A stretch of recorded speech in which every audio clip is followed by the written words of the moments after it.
Well, I think it gives I think the players get excited to play on primetime, as they say, primetime football. But I think it also gives the country a chance to see, when we play home at First Energy, to see how passionate the fan base truly is and how exciting football is here in Cleveland. The Browns will be in primetime 4 times this year, and a lot of them early in the season. Let's welcome in Jake Burns from the Orange and Brown Report, also a contributor here on cleveland.com. Jake, you heard John Dorsey talk about it. Everybody's excited for primetime games. As you look at the schedule, what jumps out to you? Yeah, I mean, you have to be excited about the early primetime games with the Jets, especially getting a Monday Night Football game. Then you come home the next week if you're coming off a couple successful first games, and then you get your first real nighttime action on primetime for the Browns at home, and that's an extremely exciting scenario for them.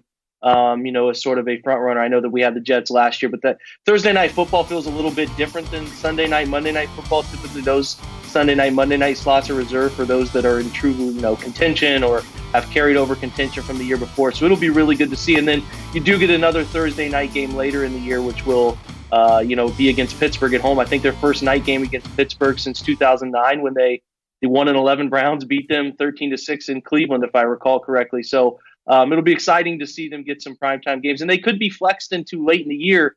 Maybe if they're in contention, like we're all hoping for, they could get flexed into a Sunday night game, in their last 3 or 4 weeks, as they like to do at NBC. So it's exciting. You get the Rams as the defending, team in the Super Bowl last year, defending NFC champions. So it'll be exciting to get them at home. It'll be a true barometer for where the Browns are. And then you can't sleep on the 4:25 game either. It seems like CBS sort of blocked that game out, as they wanted that game with New England in New England as a part of their primetime package. It is 4:25. It's not a night game, but you're going to get that Nance Romo top broadcasting crew, and that's going to be the NFL's featured game of the week, I would imagine. Well, the other thing about that, coming off the bye week, so you get a little bit of more time to get ready for the defending Super Bowl champions from the Patriots. Do you like the way it finishes up? It seems like it's a challenge early, which I don't know if that's great given what the Browns have with a new head coach and new defensive coordinator. But you got to like the way that schedule lines up at the end, at the back half of it. Yeah, no, absolutely. If you're looking just based on records last year, that's, you try to keep that in perspective. That's a little bit dangerous because there's so many variables that go year to year with football. Players get hurt. You don't know who's going to truly be the poor teams or the better teams. You have a good feeling looking at the roster, but just so many things are weird and shake out different. Like last year, for example, you thought Cincinnati in the beginning of the year was going to be a front runner in the division, and then injuries decimate that roster, and all of a sudden they're losing games like crazy at the end of the year. You never truly know, but it is fun, Dave, to look at the schedule and feel like, yeah, the first half does present some challenges, but there's an opportunity there to win 4 games, 5 games in the first 9 weeks, and then you're looking at a back half of the schedule that should, granted the division is kind of what everyone's projecting it to be, set up for a really nice end of the year, a good chance for the Browns to make a playoff run. Again, with 2 games against Pittsburgh in a 3-week span, and then getting the Bengals twice and the Ravens. So I think they're going to have a good chance if the division is, the Browns have the most talent in the division, like many people seem to think, and justifiably so, that they'll have a good shot to make a good run there to the playoffs in the last half of 2019. The other thing is you get Kareem Hunt back. In theory, if everything goes the way the Browns think it will, and Hunt thinks it will, he'll be back in Week 10. So he comes back, and that's right when you get into the meat grinder of that AFC North competition as well.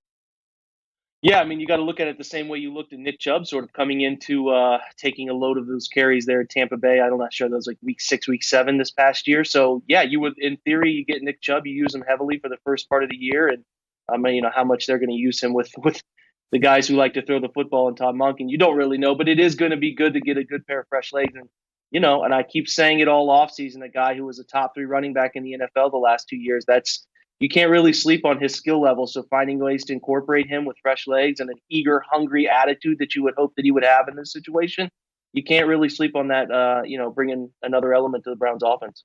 All right, we're going to put you on the spot a little bit. How many wins? You look at the schedule, how many wins do you see?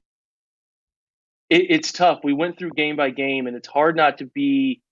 I think if you remove the Browns logo from the situation, you would see that this roster has enough talent that they should be favored in a good majority of these games. Now, does it all manifest itself into wins? We don't know. But as you look at it, I said it this way. A very realistic, yet optimistic is 11-5 for me. I think that is a good goal that they should really be shooting for. Could they get to 12 or 13? It'd be crazy. It would be sort of a euphoric situation. We wouldn't know what to do with ourselves as guys who have watched this team for 20 years struggle as much as they have. But yes, it would not be crazy to me looking at the schedule if things shake out with other teams' rosters as we think they might, that they could get to 12 or 13. But that's crazy optimistic for me. I think realistic 11. Now, on the bottom side of that, if you just look at like splitting with some of the division, sweeping some division, but also maybe like looking at splitting some of those tougher games like the Seahawks, Patriots, Rams, you look at them maybe winning one of those type. I thought 9-7 at the bottom side of a good season. 9-7 is also realistic. Does that mean 10 in the middle is probably the most plausible outcome? Probably 10-6. I did it myself. I thought 11-5, 10-6, 9-7 should be 9-7 would be a bit disappointing.